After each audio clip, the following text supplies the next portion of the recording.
KUAM TV8, first on Guam.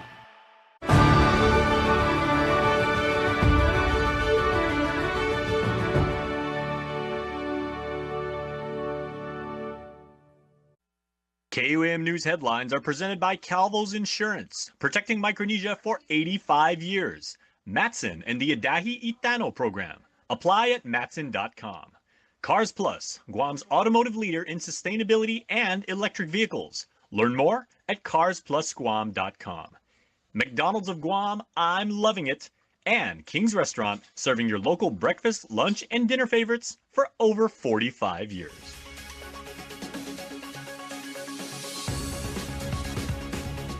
Starting now on KUAM News Prime Time. Trial begins for murder defendant Nathan Ojeda, the man accused of shooting and killing AJ Mendiola in front of Mendiola's home in Haguet. I'm Julian Hernandez with more from the courtroom. The governor has allowed the fiscal year 2024 budget bill to lapse into law.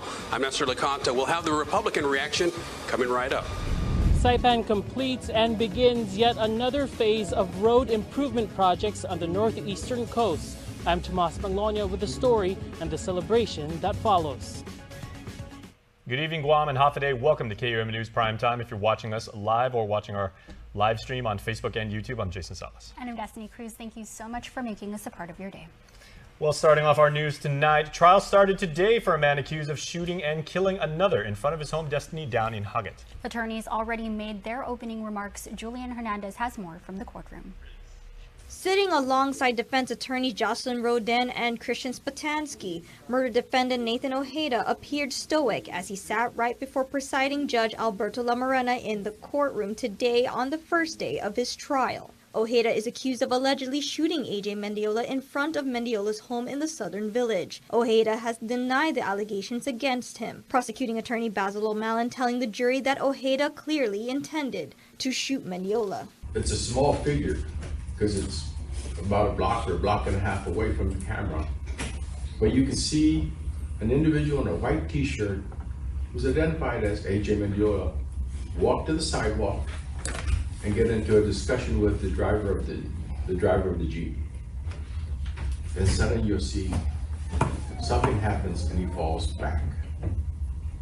And that's when he said that he was shot. And then you see there are other videos that will show the Jeep circling the neighborhood, basically going up and down the street. And we say this is where we're arguing for premeditation because it was all planned by Nathan Ojeda. Meanwhile, Spatanaski tells the jury that Ojeda is being accused of a murder he did not commit. And what the evidence will not show is that Nathan is guilty of Mr. Mendiola's murder beyond a reasonable doubt. And evidence will show, and testimony you will hear will show that there were pieces of evidence that were at the scene that were moved about. You're also going to learn that there are certain pieces of evidence that you will not see throughout this trial. Mr. Mendiola possessed a surveillance home camera. You will not see footage from that camera. You will learn that GPD officers and the Attorney General's office sought to get GSR evidence, gunshot residue. It was collected. You will not see any such results.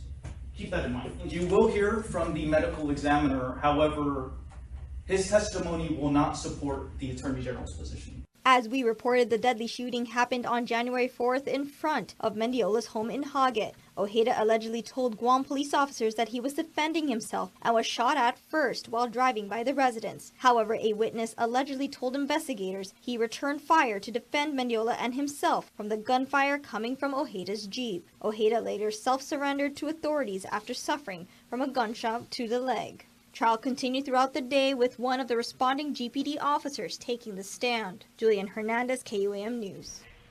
All right, Julian, thanks so much for that story. Let's get you up to speed now on that mighty shooting that we first reported yesterday as the gun used in the Census Act on Saturday afternoon at the Hi-Fi Logo shop in Mighty that left a man dead belonged evidently to a probation officer.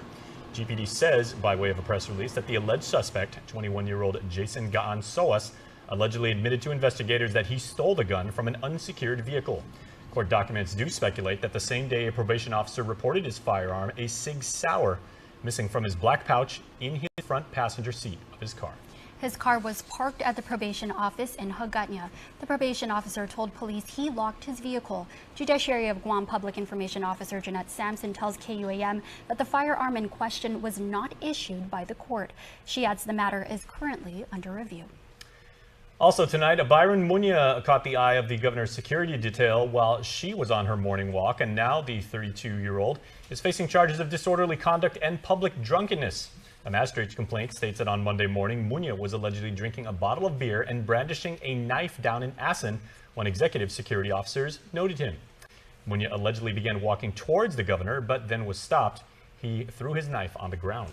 Responding police officers also noted he appeared drunk. Munya is on pretrial release for a November 2022 case where he allegedly stole more than $1,300 worth of items, including cash and credit cards from a man in PD. Well, a bill to help curb unsightly illegal dumping along Guam's roadways was introduced today.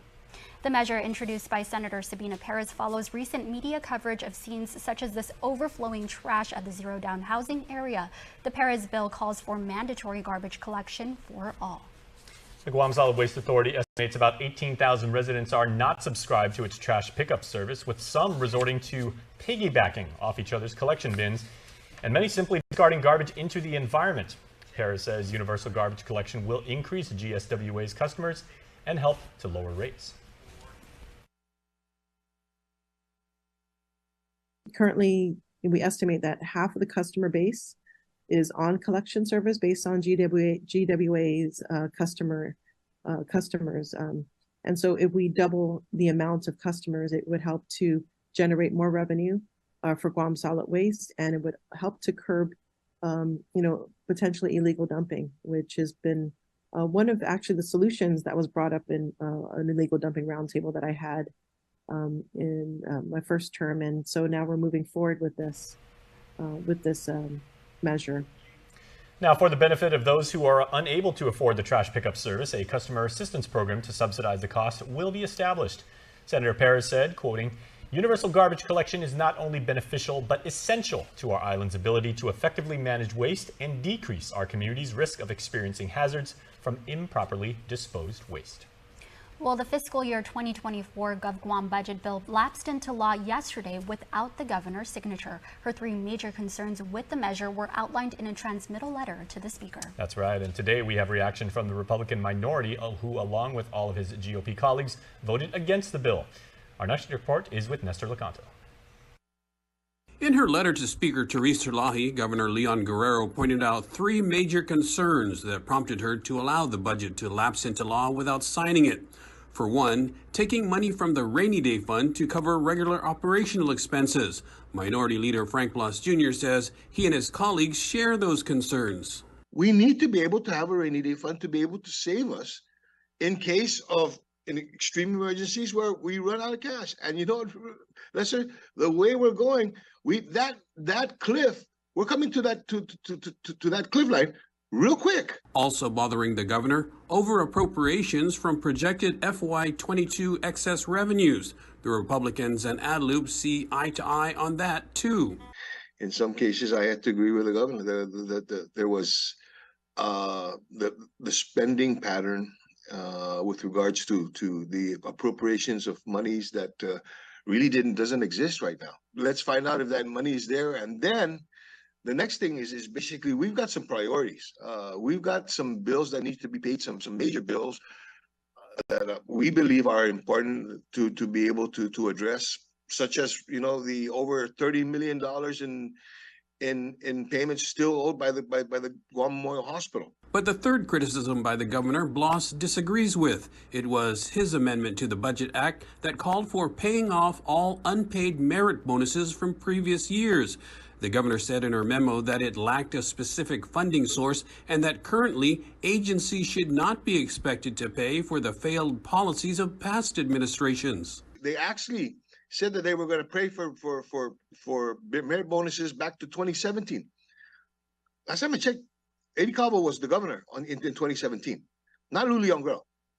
And so to say that you were only going to be responsible for those merit bonuses that happened during your term, but you went back and you started to pay off merit bonuses that were owed under a previous term, there went their argument.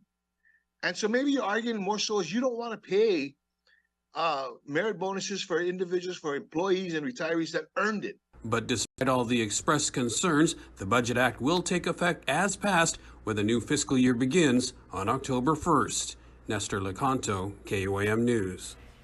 Nestor also adds that the Republican Party today issued a release critical of the governor for not vetoing the bill and just letting it to lapse. The GOP says the lapsed law reflects the Democrat majority's political patronage, they write, across all three branches of government versus a responsible public policy that would ensure the greatest number of our island residents are served. Well, thieves targeting GDOE schools yet again, this time in the southern end of the island. Still, one principal maintains that they are not letting these challenges deter them from their mission to educate our students.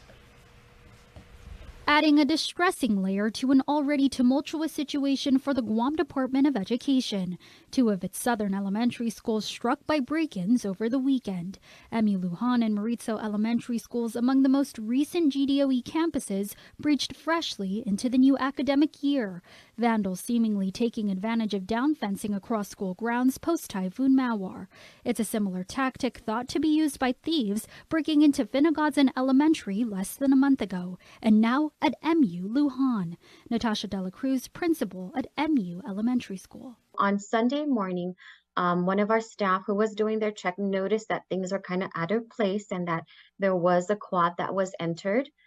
So upon her entrance into that, she noticed that our several cabinets in that quad of 4 classrooms were open, along with closets and things like that. So it appeared to be that someone had, entered our campus and kind of started rummaging through a lot of personal things of the teachers in that particular quad. The invasion at the home of the Dragons casting a disheartening shadow on the Jotnya campus, as this most recent break-in isn't the first for them. It's very disheartening for our students and our faculty, to walk in on a school day and kind of see things in disarray. It really affects the morale of the teachers. It really affects, the environment of the classroom, especially our students. Just to know that someone is coming into our school and,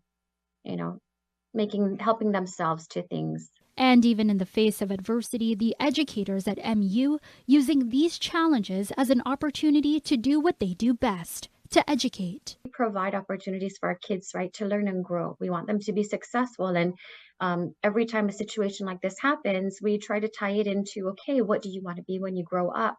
How can you be a contributing member of society? And where do you see yourself, right? That way they have a lot of ownership, towards their learning as they become adults, later on in life.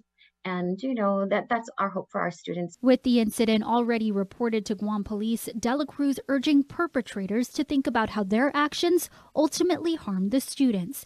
She adds the school is working alongside the Jotnya Mayor Bill Kenga, the surrounding community, GPD, and GDOE to ensure the school's security. Dela Cruz telling KUAM MU Lujan's parent-teacher organization is also working on fundraising to purchase cameras on school grounds. KUAM reached out to GDOE spokesperson Michelle Franquez for an update on the status of fixing down fencing, as well as a statement from Maritzo Martyrs Memorial Elementary School principal for comment. And just before coming on air, GPD spokesperson Officer Berlin Savella confirming 2 separate break-ins to MU Lujan. The case is active and ongoing. All right, everybody, we are going to take a quick pause for the cause, but when we come back, our island welcomes Bishop Museum experts working to repatriate a collection of exhibits from a Hawaii museum. Plus, one lawmaker requests asset insurance and continuity of operation plans from all executive branch agencies. Okay, but before we get to that, we were talking about Peacock last night. We've been telling you guys about Peacock for months right now. The new streaming service, it's got all of NBC's shows. It's got our live feed on it. So if you guys want to watch anything KUM does, we're on there, it's live. We were talking yesterday, and a lot of people DM'd me, right, and emailed, and they said, whoa. They said, okay, Jason was talking about football. Of course, Destiny has, like Barbie and Taylor Swift and all that stuff. One thing that Peacock has, a legit collection. I know you don't like scary movies, right? Nope. But Halloween is coming up, and Peacock has really, really, really good horror movies if you are into being frightened like me. I don't think we'll be watching that together, though. Definitely not. But you know what? I wish you the best on all your scary ventures. They got good rom-coms for you, though. Okay, we love that. So all you rom-com lovers and all of you horror fans like Jason here, just visit peacocktv.com/local and get you going and subscribe. So there's a line being drawn on the news desk right now as far as what we enjoy. But you know what? It's all good. And we will be back with more show right after this. Watch KUAM TV 8, live on Peacock.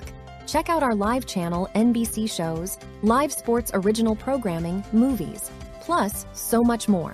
Visit peacocktv.com/local or download the app and subscribe today. Mickey D's McCrispy. Formerly known as the Crispy Chicken Sandwich, now has some respect on his name. Ba-da-ba-ba-ba. Real talk. The Spicy Crispy Chicken Sandwich should have been named Spicy McCrispy from jump. Ba-da-ba-ba-ba.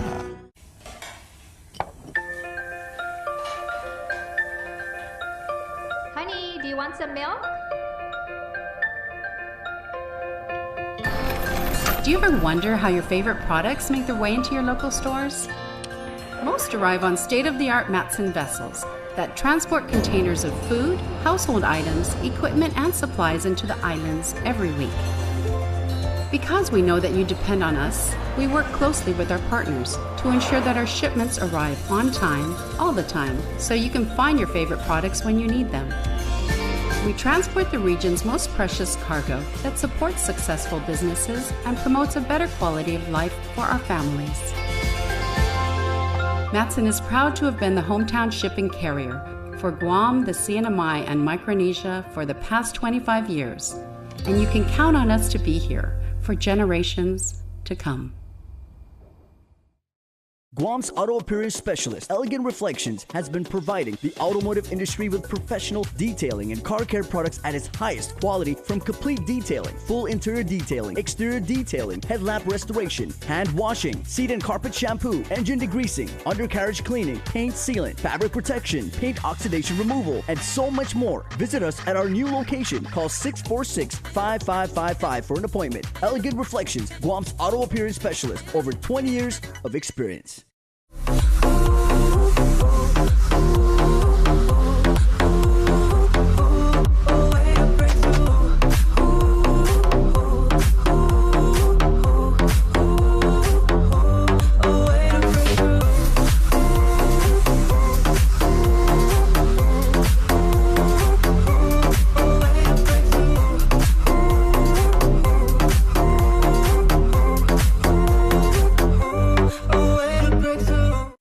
New chicken nuggets from KFC?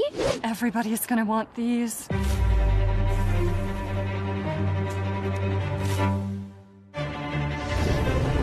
Let's eat these inside. Try new Kentucky Fried Chicken Nuggets. You've never had nuggets like these. Regional headlines for you now as the CNMI unveiled a massive road project creating a loop around the island of Saipan, paving the way for more connections. Regional correspondent Tomas Mangilao reports on the development, which is nearly 2 decades in the making. 1, 2, moving back. Today we proved that this bridge on Route 36 is a route to somewhere. The Department of Public Works unveiled the Windward Road Calabara Road improvements on Saipan, paving the way for residents to loop around the island.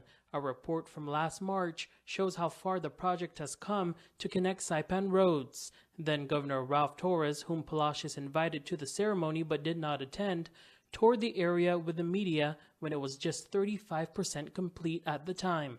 The improvements includes 11.5 feet wide of travel lanes, as you can see, 4.5 feet wide of shoulders for bike lanes on each side, roadside and road drainage crossings, permanent traffic markers and signs, concrete blocks, culverts, also known as the bridges for us, at the 2 beaches, Unay Fanang and Unay Nanasu crossings. So this is the biggest challenge for the project. This video, provided by the project's contractor R&V Construction, shows the project areas before and after, costing just over $15 million. Phase 2 of the project includes 1.67 miles of all-weather roadway along the northeastern coast of Saipan. Construction began 2 years ago, but the project was first introduced almost 2 decades ago. This will open up a lot of opportunities for landowners in this area. This will open up recreations also, tourism also. As soon as this Route 36 is open for public access, I am sure it will be a busy route. Motorists would drive on this route to see this part of the island that had remained inaccessible by car for far too long.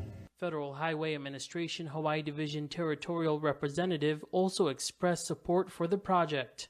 It's interesting for me to be able to come out and see this beautiful road actually built, from the paper, from all of the, the design, from all of the construction change orders, and from all of the federal paperwork that DPW has to deal with, to actually come out and make sure that the public will be able to access this area for now and into the future. Tomas Mangilao, KUAM News, Saipan. Well, you saw in Tomas's story, NMI Governor Arnold Palacios, and he is preparing to make his first judicial appointments to the Superior Court after judges said they will be retiring in December 23 and June 2024.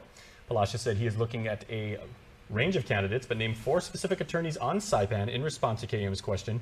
He said he's considering former Assistant AG Mike Evangelista, former Mayor of Tinian and Attorney General J.P. Sinicolas, Deputy AG Lillian Tenorio, and former Board of Education member and Assistant AG Lucy Blanco Maratita.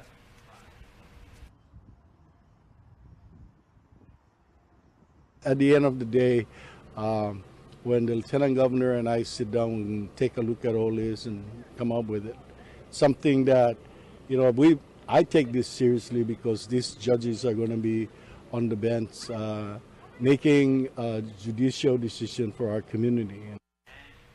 NMI Supreme Court Chief Justice Alexandro Castro informed the governor of the upcoming vacancies in August. Experts from the largest museum in Hawaii are on island in efforts to eventually repatriate Guam artifacts taken about 100 years ago. From pottery, sling stones, latte stones, and more, the Bishop Museum holds over 10,000 items of the Hornbostel collection. It is a great magnitude, trust me, of cultural treasures that is in the process of making its way back home. Our Matsuki Hirayama has more. Over 10,000 artifacts taken from Guam and the Mariana Islands about 100 years ago are stored at the Bishop Museum in Hawaii. Now efforts are underway to bring them home. It's a collection that, was, for the sake of the conversation, was inappropriately acquired.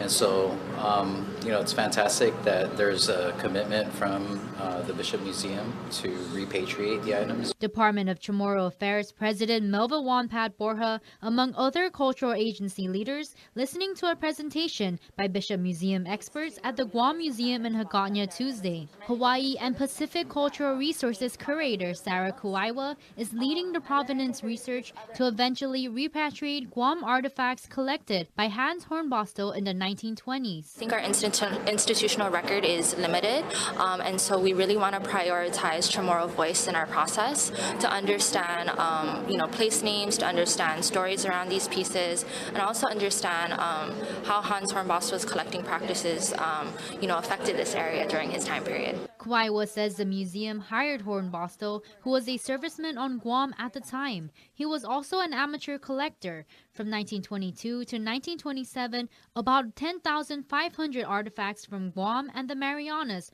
were moved to Hawaii on military ships. State Historic Preservation Officer Patrick Lujan says it's time to bring them home to be viewed by the community. This is at a different level. I mean, he like they said, 10,000 pieces. From sling stones to pottery to pictographs to a complete latte set, right? Who would have thought to pull a latte set out from Guam and bring it to Hawaii back in 1920-something? But there are gaps that must be cleared up first, like misspelled place names that have an impact on understanding the origin of the artifacts. But there's a process that we have to finish that Hornbostel didn't, and that's the finalizing of an entire report. There's a lot of field reports that were conducted over the years in the 1920s, and so we're working on them. They're on island now to try and get that feel of where Hans Hornbostel walked on island. While there's no set timeline yet of when exactly these cultural treasures will be returned, officials are looking forward to preserving them at the Cultural Repository in Mangilao and eventually in exhibits at the Guam Museum. The reclaiming of indigenous artifacts is very synonymous with the reclaiming of our indigenous identity. And so our connection to these items is more than just, they're pieces of history that are, relics of our past, but, they're symbols of our survival. They're symbols of our, ability to persevere in times of struggle. Mitsuki Hirayama, KUAM News. Well, in the mainland, of course, it is today the 22nd anniversary of the attacks on the World Trade Center as family members pause nationwide to remember loved ones that were lost on September 11, 2001. And many never even met their loved ones, but still remembered to pause. Andrew Seif reports. The steady march of time as New York marks an anniversary like no other. 22 years are like 22 seconds. I forced myself to remember that it wasn't yesterday or a month or a year. It was 22 years ago. My brother was murdered here. The still raw recollections of those who endured the loss that day. Your beautiful smile and presence is missed and loved so much. You are forever our hero and angel. Your family misses you very deeply. Rest in peace, Uncle. But what also rang clear at a ceremony where bells, then silence, mark the times the planes hit the towers and when the buildings collapsed, is the new generation growing up post 9/11, never having met their loved ones. And for my uncle, firefighter Jimmy Richards, tomorrow would have been your 52nd birthday.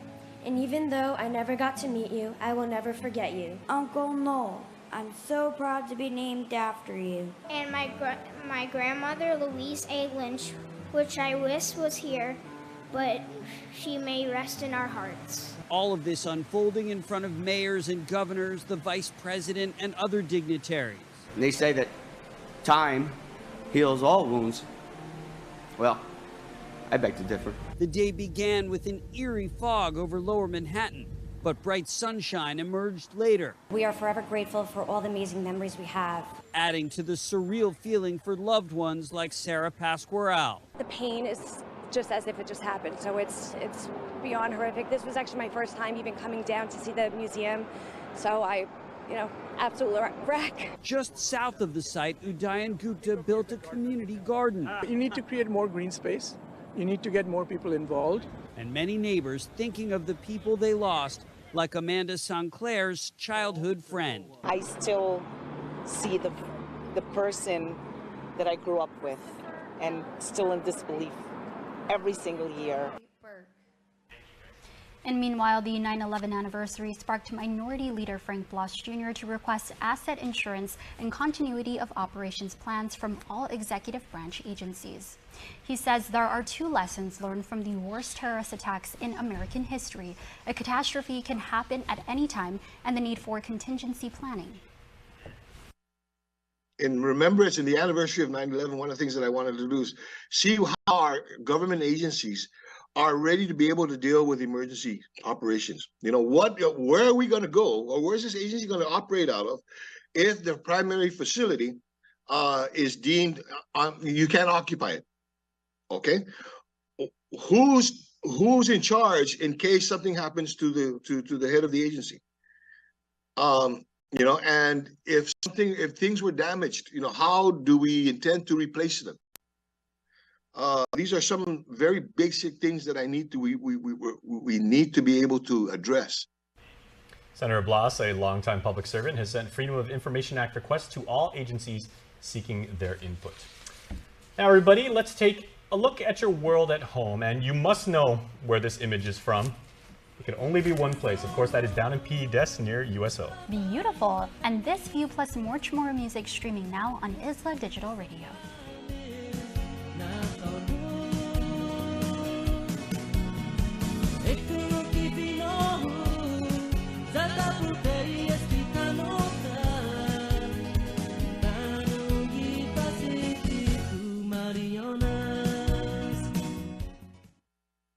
To celebrate doubling my sourdough, Jack, I got doubles for everyone in the office. All right, my double looks nothing like me, and neither does yours. HR. Hey, it's our wife. Order my classic or double bacon sourdough, Jack, today.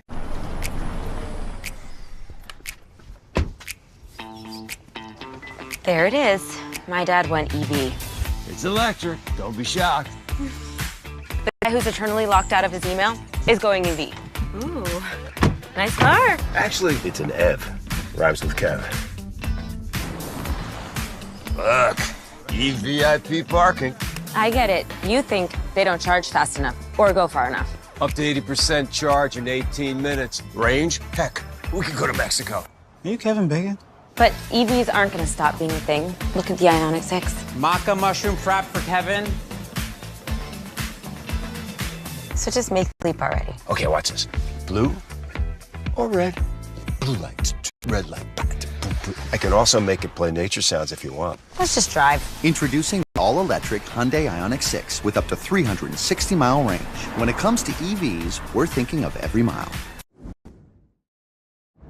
Free Typhoon Mawar debris cleanup is underway by FEMA and the U.S. Army Corps of Engineers. Stage and sort eligible typhoon debris, including green waste, large appliances, residential construction, demolition debris, and metals as soon as possible at the residential right-of-way to take advantage of this free service. Ineligible debris will be left on site and may result in illegal dumping fines. For updated information by village, visit tinyurl.com/cleanupgu. This ad is paid for by the Office of the Governor of Guam. I do it big. With the Pizza Hut Big Dinner Box, however you want a dinner, we got you covered. Big time. I do it big.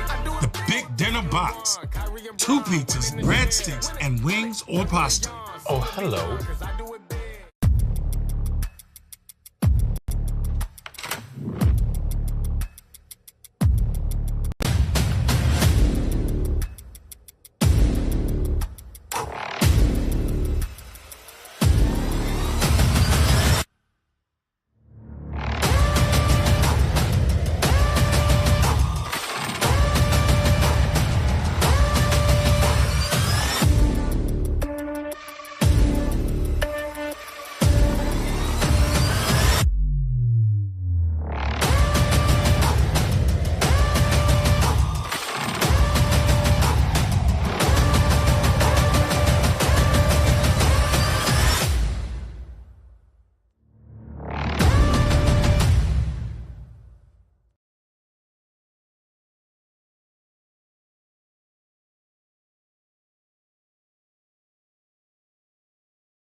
KUAM Sports Ambassadors is brought to you by Subway, Powerade, and Body Armor. Meet the X Factor for UOG men's soccer. Xavier Napati descends from excellence in the sport, as way before cutting his teeth as a member of the Guam national program, he had to earn his stripes in his own house, following in the formidable footsteps of teaching the beautiful game from his dad Vince and his brother Dylan. He's gone from following them to now leading as the Triton's top play caller. Having those different kind of coaching styles and also being a leader on and off the pitch, especially for the national team, you have to carry that kind of weight on your shoulders of, okay, I have to be humble, I have to be accountable for, not only myself, but also the players. And so when I bring here is almost like the same thing as the national team, where we have to, hold each other accountable, be humble. We show all these different teams, and especially UOG, that this is what it means to be a Triton, At 23, the man the players call Coach X relates to his team, with many of them being only a year or two younger than him. His philosophy has full buy-in by his players, who enjoy the privilege of his mentorship. I always keep it like, I'm your friend, I'm your buddy, come to me for advice if you need advice. Or, as a coaching point of view, when we do practices, I also practice with them. So I show them how to do it. And I also can show them like, hey, I'm doing it too. I'm working 110 times as hard, and you should too. And with some slight bias toward the position that he's always played, X expects and demands excellence from his fellow strikers. While UOG's always attacking mentality may bring fans to the stands, it's his commitment to defense that ultimately wins matches. So I would say I'm hardest on the strikers. I want goals as well. But even defense, in this league so far, we have only conceded like 3 goals. And, I hold them to that standard, clean sheet, clean slate. We always go into the game knowing that we're not going to get scored on. But we need our attackers, to also provide for our defense because, they're working 10 times as hard. You need to work 20 times as hard to put in that goal. And he realizes the expectations of the Napati namesake in soccer, but rather than cave to daunting pressure, he looks to add his own contributions to his family's coaching legacy. I want to live up to that name, and I feel like I'm almost there. Not yet though, and I feel like having my dad and my brother, to back me up, I feel like I have that edge. And as the newest member of their coaching clan, X seeks his dad's and brother's guidance in order to chart his own path.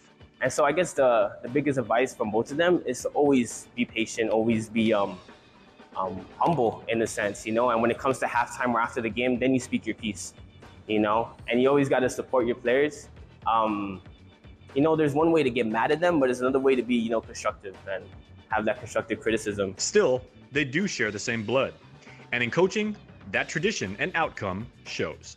We all have different characteristics. So with my brother, he's more, when it comes to soccer, it's more tactical, and my dad, it's more disciplined. With me, I feel like I'm all around. Finally, his own inarguable contributions to soccer are evident in the mark that he's already made on the student athletes who proudly compete as Tritons. Chemistry, for one, that's our main thing, and discipline. You can attack from the left, you can attack from the right. My team is as strong as it can be, and it's only getting better from here. So if we stay down in D2 or if we go D1, my teams are still going to be the same culture, same style of play. And not only, we also adapt. Hafide Guam, my name is Xavier Napati. I'm the head coach of the UOG Tritons. I am a KUAM sports ambassador.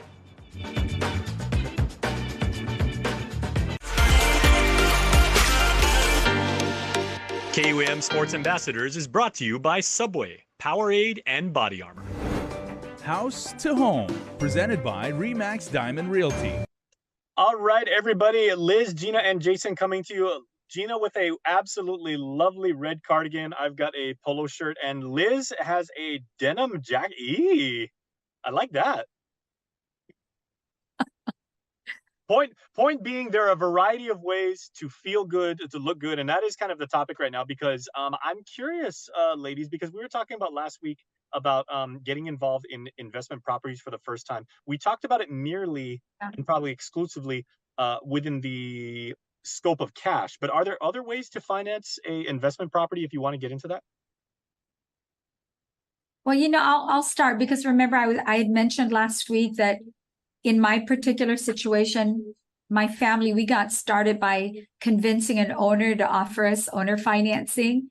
And it was basically because at the time he couldn't sell the properties that he had. It was difficult to sell, and he had a lot of them. So he was trying to just get that off his plate. So that was his motivation to allow me to do owner financing, is because he couldn't sell it to begin with. Their money, and they're not offering owner financing. But that was my mechanism to get into the investment in real estate, was I used owner financing. That's how I got started. But I just want to say that's very difficult to do. Okay. Liz, what would be some of the other instruments that someone could use? Well, there are situations like I'm in the process of doing a transaction right now where the owners want their price, and they've had a number of different offers. And of course, they would like to liquidate and utilize the money to relocate. So what they're doing right now is accepting some cash up front, and the balance will be seller financing. Of course, we have to account for the interest rate. We have to reflect the window of time. And in this particular case, they amortize the balance over, let's say, 15 years. So a lot of people who want to do owner-seller financing, they'd like to make the monthly payments doable, depending on each of their budgets. So we work on amortizing it over a longer period of time, so it makes the monthly payment more manageable, and then a balloon in either 2 or 3 years. So in this particular transaction, that's the route we're taking. Some cash up front, so they're able to handle some expenses and get their relocation going, and then the balance with the monthly payment. So we've seen a number of those type transactions, but it would only work with owners that are willing to do that. Many of them want some protection if they do seller financing, and one of them could either be the title passing with a secured note on the property, or they do contract of sale where the title does not pass. But usually when you're doing a contract of sale, it makes it difficult to leverage the property. So preferable is the title passes, but any seller would want some form of security to secure the balance, so that if anything happens, either that the property is there's a lien on the property, so that if they had to get it back, there's a mechanism to make that happen. Now we're talking about very well structured, very organized deals, and you guys are the best when it comes to getting deals done. But what you also are, the both of you, and I know this better than anybody at this point, is you're very, very creative, right? Have people in the past used, kind of like a startup mentality where they say, I'm going to ask grandma and grandpa if they can, chuck $20,000 my way, or I'm going to tap into my own, life savings and everything like that, and not deal with APRs and not deal with, the banks. I mean, we love the banks, we love their generosity, we love the guidance they give us, but is there anyone who tries to go it their own way? And what are some of the risks inherent with that? Well, yeah. Go ahead, Gina. Well, what you're looking at, Jace, I mean, what you're describing almost is, you're talking about cash, right? They've got family members, they've taken it out of their savings. So yeah, I mean, if you've got the cash, absolutely, you have the cash. Ask for some sort of return on investment, though, I guess is my question. If they say, okay, I'll give you $20,000, but at some point I would like a cut. Well, me personally, I don't get into that. If you come to me and you say, Gina, I want to buy a piece of property and I'm paying cash, I need to verify that you've got the cash, but I'm not going to ask you and make you explain to me, if mom and dad's giving you the cash, what do they expect? So we don't get into that. Okay. That's, if you're doing owner financing, then we're going to ask a lot of questions, because we've got to make sure what Liz just described is a very complicated.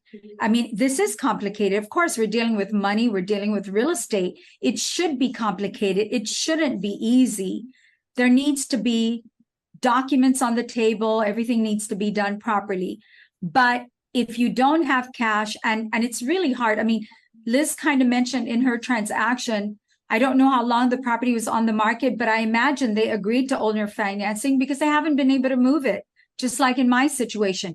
But if you don't have that as an option and you don't have cash, what's the next best thing? And I even say, even if you do have cash, I think the next best thing is, even if you have cash, I prefer to get a bank loan, because I want to use someone else's money and I don't want to use my own. Now, Liz, we also talked about last week is in terms of your portfolio, like as you begin to acquire more and more property, could moving forward, because you don't want to have like a whole laundry list of as you said, amortized investments go, and you don't want them stacking up on you and you wind up being really, really into debt, right? Can you actually use existing investment properties in your portfolio as collateral, as leverage? You definitely can use it, because your property. So if you have 5 pieces of property, let's say in Dedido or in Tamuning, and there is a value assigned to each of those properties. House to Home, presented by RE/MAX Diamond Realty. Weekly Renewal is brought to you by Calvo Select Care. Howdy day, I'm Claire Calvo, bringing you your weekly renewal. Today I'm here with Jezreel Moylan, who is the founder of Tuma and also my synergy partner. Welcome, Jez. Hi, Karen. Thank you for having me. Thank you so much for being here. And I know, although September is Mental Health Suicide Prevention Month, this is something that's 24/7, 365 days of the year for you. Absolutely. So for those who are not aware of Tuma, can you share a little bit of what exactly Tuma does, how it started? Yes, so Tuma basically is nicknamed after my brother who I lost to suicide back in 2017. TUMA is the acronym for TACA, Mental Health Awareness. So our small business, aside from selling products that remind people the importance of choosing themselves, through the highs and the lows. We also go out into the community, and it's our way of giving back, where we advocate for suicide prevention, and we just basically share our stories of trauma and loss, and just how there really is hope and the ability to heal. And we just basically share resources in the community to remind people that help is attainable. I started TUMA back in 2018, a year after he passed, but it was more so my form of healing, so it was something I really just shared amongst family and close friends.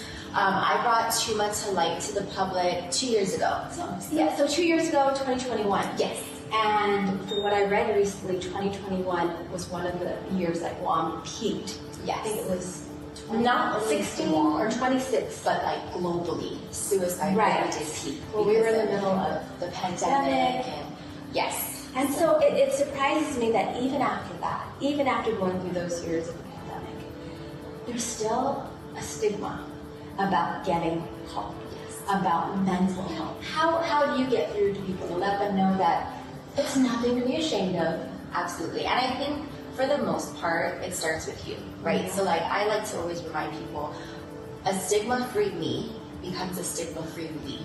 So we can't control the way other people think. A lot of it's generations. I've noticed that from doing all these talk it ups, the older generation is someone a little bit more resentful in talking about it, because it's something that's so foreign. Yes, they never talked about it during their young years, so it's like, why now? But a lot of people, it just takes, I guess, just like this open communication, talking about it and normalizing it, right? And then eventually people will either listen, which is a good thing, and whether or not they feel comfortable enough talking or sharing their story. To me, the most important thing is at least they're listening, right? Well, another shocking fact that I read about was that 60% of the suicide incidents in Guam are adolescents and young adults. And so that begs the question, what are we doing in the school systems? What are we doing as far as, because I mean, that's your foundation. Absolutely. And I think a lot of it, just my personal opinion is just the fact that kids today have so much access to social media, to just reading things off of the internet, So what I tend to do with my kids is I always want to make sure that I get to them first. I have these conversations, because a lot of times parents fear that if they talk about it, they're going to put it in the mind of their child, and that is completely false. Statistics have proven that is far from true. And what better person to have these hard conversations with, other than, more so than parents, right? Or at least an adult that person can trust. Yeah. And are there any organizations, is there anything out there where kids can go? Right now, I know Guam Behavioral, right? They can go to Guam Behavioral. Most times I know what I've learned is that a lot of times people fear reaching out on Guam because we're so small and very cultured and everybody knows everyone. So I always encourage the youth to utilize the National Suicide Crisis and Prevention Lifeline, which is 988. You can call, remain completely anonymous. But also, Guam, are there any places, I know you said behavioral health, but group support? I know TUMA. Yes, so like TUMA, we do host Rays of Hope, which is a once-a-month support group, and that is open to all ages. And so they can find out more information on our site, TUMA Guam. Thank you so much for being here again. Thank you for having me. It's always a pleasure. And thank you. I will see you next time on your Weekly Renewal. Weekly Renewal is brought to you by Calvo Select Care. Dr. Hyoji runs an interventional pain clinic.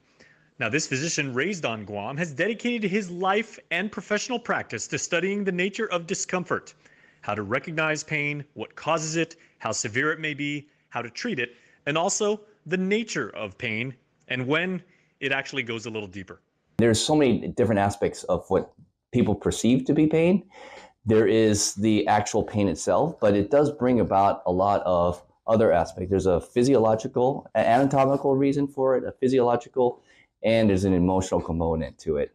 Essential to his practice is the pragmatic understanding that in most cases, pain is best managed and not eradicated entirely. We try to attack every one of them to help decrease And so that way it'll diminish the total amount of pains that people feel. You may not get it down to zero, but if you get it to a portion where the pain levels are more manageable to have activities of daily living, and this is where pain management really does come in. We bring it down to a portion where they can actually have the life to be met without excruciating pain. He takes his job seriously as he's often his own best customer. But as we all age, we all have our different ails that we all have to deal with on a day-to-day basis. I too am not any different. I am basically a patient of my own clinic. I have pains that I wake up with every day, but we live with them.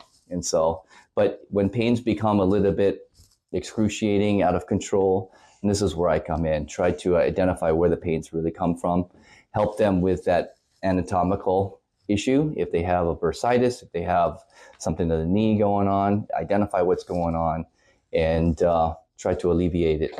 As learned as he is with his extensive training, innovative techniques, and high technology, Dr. G's empathy is perhaps his most effective medical tool. I am a patient of my own clinic, and so I've had pains throughout my whole life, and been a patient many, many times, and it's hard to get over. And I talk with the patients from an extensive period of time saying this is what we need to do, And being a direct product of the Guam lifestyle, he's keenly aware of the symptoms that can rear their ugly heads due to the rigors of island lifestyle. The run-of-the-mill stuff is the knees and the hips, shoulders. But the most I've been taking care of here on Guam is myofascial pain. And these are just muscle aches and pains that just really don't go away.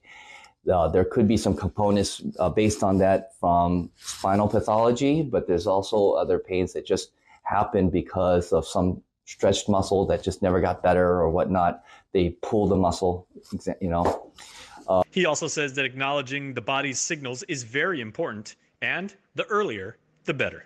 If we start with the headache, if the headaches are the worst headaches of your life, then that's a very ominous thing. So go and see urgent care or emergency room. And so they will run examinations, and that's usually a classic sign that says something that's going on intracranially. But if you just have headaches and think that it's a migraine, thinks it's different sorts of headaches that are classified, the majority of the ones are what we see are tension headaches. And so the headaches go away after taking a dose of over-the-counter medication, then majority of the time it'll be fine. In the end, for this physician, it's all about seeing his patients, whether old friends or total strangers, experience the relief that they seek. The job satisfaction is being able to help as many people. And unfortunately, I don't get to everyone. I wish I could, knock on wood, But I think for the most part, I think about 75 or 80% success rate. I'll take it.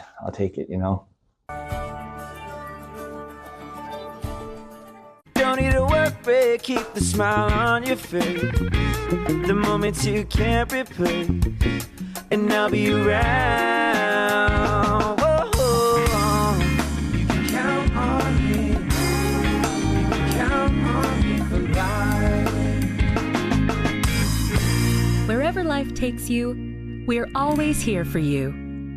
Calvo's Insurance. Count on us for life. While you've been waiting to see if EVs are a thing, my dad went electric. Up to 360 miles on a single charge. And if my dad's on board, yours could be next. I'm doing this for the next generation. Dad, we are not having the grandkids conversation again. No, I'm just saying EVs are good for any generation. Or all generations. Generationally good. Introducing the all-electric Hyundai Ioniq 6 with up to 360-mile range. When it comes to EVs, we're thinking of every mile. Trust falls? Really? Come on, Jack. It'd be great for morale. If I wanted to raise morale, I'd offer a choice of 2 sandwiches plus curly fries, a taco, and a drink for only $6. Thanks, Jack. I trusted you guys. Try my $6 Jack Pack today.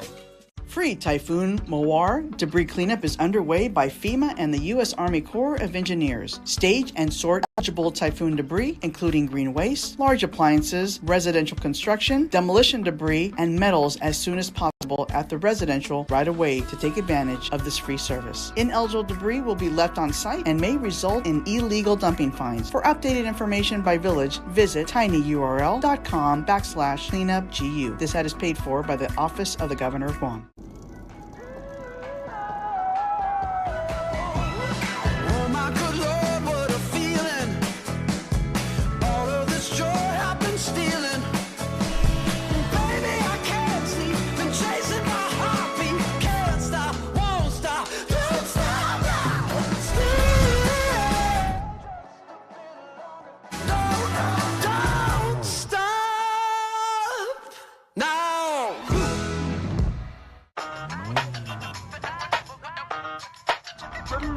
Hey, used to have a silver tooth when I was just a pup. I don't wanna catch the feelings, I be trying to see what's up. I let shorty clean the pendants, I'm a diamond in the rough. Hey, first order of biz, no snitch, and I try to keep it silent, but the kids don't listen. Happy birthday, got another hit, no flinch, and I tell them send a watch that I can fit both wrists. And we used to have a silver tooth when I was just a pup. Wanna catch the feelings, I be trying to see what's up. I let shorty clean the pendants, I'm a diamond in the rough. Hey. Well, in this week's Giving Every Tuesday, we recap the efforts of Guam Animals in Need, the Boonie Flight Project, and the KUAM Care Force during the Clear the Shelters campaign. Clear the Shelters month just wrapped up. Guam Animals in Need, the Boonie Flight Project, and the KUAM Care Force spent August spreading the word about incredible pets who needed a loving forever home. The month was a huge success, concluding with the Clear the Shelters adoption event at the Jigo Shelter that featured vendors, food trucks, and more, all in the hopes these adorable animals would find their new family. It was a beautiful day full of laughter and smiles, and at the end, there were 8 adoptions and 1 trial. Our friends at GAIN want to thank all the participating vendors, the Department of Agriculture and Animal Health for providing food, fun, and education for everyone who stopped by. If you're interested in adopting a furry friend or would like to walk around and see all the fur babies that are available, stop by GAIN anytime between 1 p.m. to 4:30 p.m. Monday through Sunday. Also, make sure to follow GAIN on Instagram at Guam Animals for the latest updates. You can also contact the shelter at 671-653-4246. With this week's Giving Every Tuesday, I'm Jonagan Charfres. Giving Every Tuesday is brought to you by J. Goodman, a happiness company.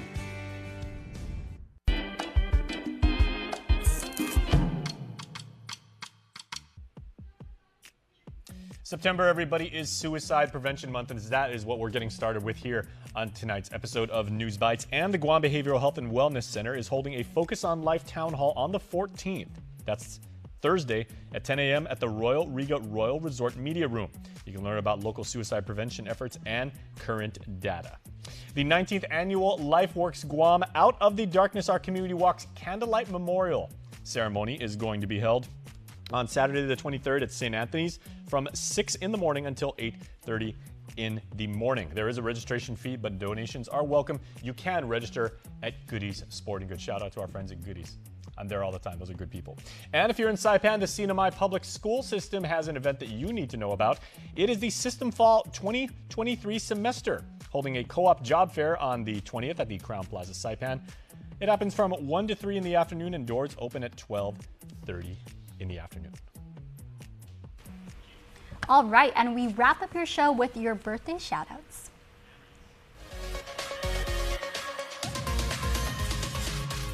Okay, everybody, the rain fell on this 12th of September, but you know what? The sun shines always when it's your birthday, and it's a wonderful day, and we wish the very best to Hope and Tenorio. So happy birthday for 9 years of adventures. And your shout out says 9 years is not enough. Please give us many more. Happy birthday, son. We love you. Say Daddy, Mommy, Caleb, Colin, Destiny, and Hayden. And a member of our family here, Jay Barcinas. Happy birthday to our own, Joseph J. Barsing, excuse me. Biba J, all right? The pride of Melissa J.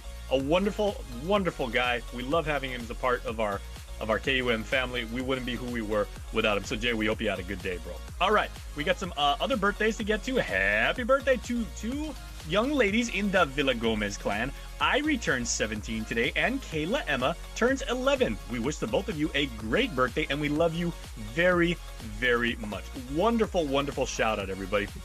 That was great. And happy belated birthday to Crew Guerrero, who turned 4. Your shout out says, we send our love and wishes to you all the way in Washington State from Papa Johnny and Grandma Linda. Happy birthday to one and all, and we hope you have a wonderful day. All right, that's going to do it for the show. But, you know, before we go, this is the second show we've done now. Des, it's been like a lot of fun.